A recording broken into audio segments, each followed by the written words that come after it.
Rocky Road Graham Bar.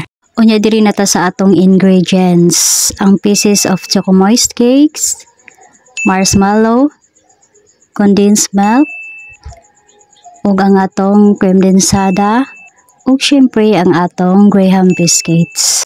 So kinahanglan na nato i-chilled overnight ang atong cream densada para mas better ang resulta sa atong Graham bar. Ang ratio sa atong cream densada anyag sa condense is 1:1. Kung isa ka cream densada ang atong gamiton, so magamit pud ta og isa ka plata nga condense. Unya ato ni siyang i-mix to 5 to 10 minutes. Kanang moalsa ni bitaw siya tan-aw nato nga mo tubo na gyud siya. So pwede na nato ni siya butangan sa atong condense. Take note ha, kung palit pang litag cream densada, di nato pwede nga gamiton dayon. So i-chilled ra nato overnight. Kinahanglan din siya ma-chilled kanang nay dili siya as in lapot bitaw, kanang nay sticky gyud siya pag atong resulta kay mao maginindot nga pagka gamiton nato sa atong Graham bar. Balik ko nako ha, 5 to 10 minutes. Kung mahimo 15 minutes ang atong pag-mix oni.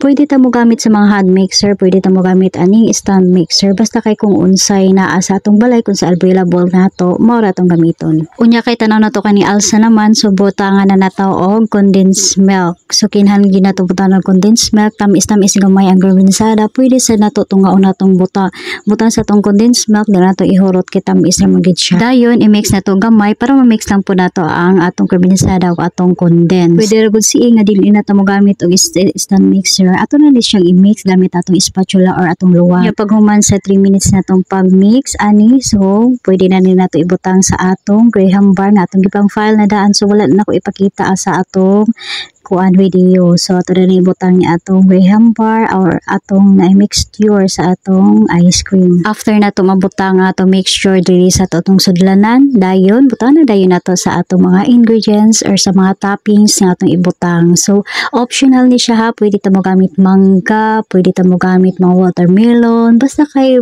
pwede jud kaayo ang atong kuan.